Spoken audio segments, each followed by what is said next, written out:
আজকে সকালটা শুরু করলাম 6:30 থেকে। দেখো এখন পুরো 6:36 বাজে আর আমি একদম উঠে পড়েছি। তো আজকেও বরের ডিউটি আছে, তো তার জন্য রান্নাও করতে হবে। আর প্রত্যেক দিন বেশি লেট উঠলে আমার এনার্জি চলে যায় কাজ করা। তো একদমই 6:30টায় উঠে পড়েছি। অ্যালার্ম দেওয়া ছিল, আর একটু আগেই দেওয়া ছিল, তো যাই হোক আধা ঘন্টা দেরি করেই উঠেছি। তো দেখো এদিকে ওই যে দেখালাম ভাত আর ডিমের তরকারি করব, তো ভাতও বসিয়ে দিয়েছি একদিকে, ডিমের তরকারিও ডিম আলু সিদ্ধ একদিকে বসিয়ে দিয়েছি। দিয়ে এদিকে চলে এসেছি ওয়াশিং মেশিন থেকে জামাগুলো বের করতে। কালকে রাতেই আমি সব কেচে রেখেছিলাম, চালিয়ে ঘুমিয়েছি। তারপরে সকালে উঠে ভাবলাম মেলে দেবো, কারণ রোদ প্রচুর উঠবে। তো 6:30 বাজে, সকাল সকাল গিয়ে তাড়াতাড়ি মেলে আসবো, নাহলে তো ছাদে পুরো মানে গা ফাটা রোদ চলে আসবে। তো দেখো এই যে এইগুলো আবার কাচতে হবে, তো এগুলোকে ঢুকিয়ে দিচ্ছি ওয়াশিংয়ের ভিতরে। এগুলো আজকে আর করবো না, এগুলো একেবারে কালকের কেচে ওই ওই একই রাতে কেচে সকালে মেলে দিয়ে আসবো। আজকে যেহেতু শনিবার, ও আবার তাড়াতাড়ি খেয়ে দিয়ে একটু বেরোবে, তো তার জন্য আরও আগেই উঠলাম যাতে রান্নাটাও তাড়াতাড়ি করে নিতে পারি। সব কিছু রেডি ফেডি করে দিলে ও বেরিয়ে যাবে, নাহলে আবার আসতে ওর দেরি হয়। ডিউটি টাইম আছে 3টে পর্যন্ত, তো ওকে ডিউটি করেই ফিরতে হবে। তো তার জন্য আর কি ও আজকের একটু তাড়াতাড়ি বেরোবে। আর এদিকে দেখো জামা কাপড়গুলো মেলতে সোজা ছাদে চলে এসেছি। দেখতেই পাচ্ছ তোমরা যে ছাদে একটু রোদ নেই এখন, মানে সবে ওই আর কি উঠবে। এখনও ভালো করে সূর্য ওঠেও নি, তো আমি চলে এসেছি।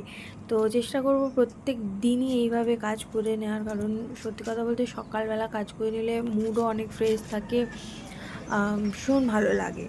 তো এদিকে এইগুলো করে এবারে নিচে যাব, গিয়ে দেখবো ভাত আর তরকারিটা এখনও বসাইনি, তরকারিটা গিয়েই বসাবো। তরকারি হবে, ভাতটা বোধহয় এতক্ষণে প্রায় হয়ে এসছে, ভাতটা গিয়ে নামিয়ে নেবো, তারপর তরকারি বসিয়ে দেবো। ভাত হয়ে থাকলে তরকারি তো আর বেশিক্ষণ লাগে না, আমি সব সিদ্ধ বিদ্ধ করে এসেছি।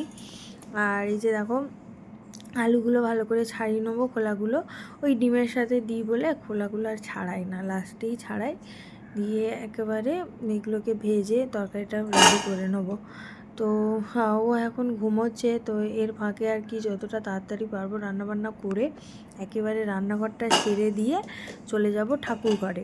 যেহেতু আমার বাইরেই ঠাকুর ঘর, তো আমি চেষ্টা করব তাড়াতাড়ি ঠাকুর ঘরটা করে নেওয়ার। ওখানে রোদটা ওঠার আগেই আমাকে ঠাকুর ঘরটা কোনো একভাবে করে নিতে হবে। আর তুলসী মঞ্চে জল দেব, তো সকালবেলা একেবারে চান টান করে গিয়ে জল টল দিয়ে একেবারে চলে আসবো।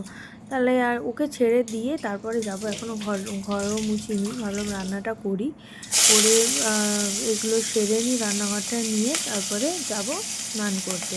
স্নান টান করে একেবারে বেরিয়ে যাব। তো এই যে দেখো এখানে পেঁয়াজ আদা রসুন আর কি দিয়ে দিয়েছি। আর আমার বর বলছিল যে এগুলো একটু মানে হাতে এগুলো ঘষে নিতে, টেস্ট বেশি হয় তরকারি আদা রসুন হাতে ঘষলে। আর এইদিকে দেখো এই যে ডিমের তরকারি ওকে ছেড়ে দিয়েছি, ও বেরিয়ে গেছে।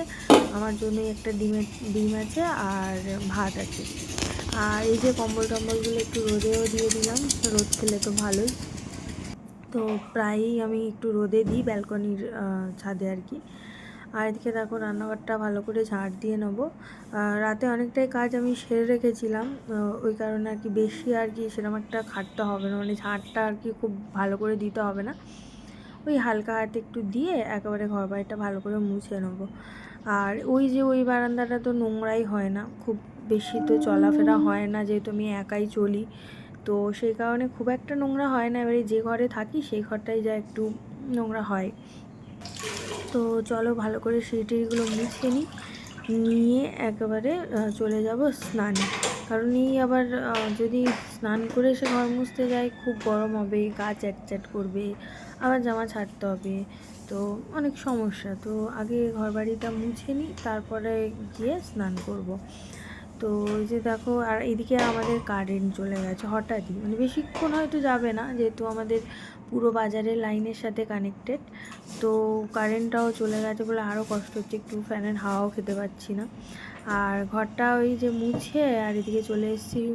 ঘর এখনও বলতে সবই মুছে নিয়েছি, শুধু এই ঘরটা বাকি আছে, যাতে ওই ধুলো পড়বে বিছানা ছাড়লে, ওই কারণে এটা আমি লাস্টে মুছবো।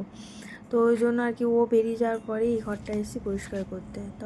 তারপর আমি চলে গেছিলাম সোজা স্নান করতে। তো স্নান টান করে তাড়াতাড়ি চলে এসেছি ঠাকুরঘর করতে। আর এই যে দেখো, এটা আমাদের উঠোনের সামনের বাগান। তো এখানে প্রচুর রকমের ফুল গাছ দেওয়া আছে। আর আমার বরের খুব স্বাদের, এই যে দেখতেই পাচ্ছ, সাদা গোলাপ।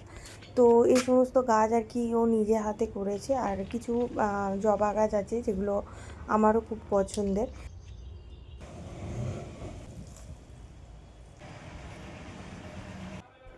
তো ঠাকুরঘর থেকে সোজা চলে এসেছি রান্নাঘরে একটু চা বানাতে। ভেবেছিলাম চা খাবো না, তারপরে ভাবলাম চা ছাড়া দিন চলবে না, তো তাই একটু চা বানিয়ে নিচ্ছি।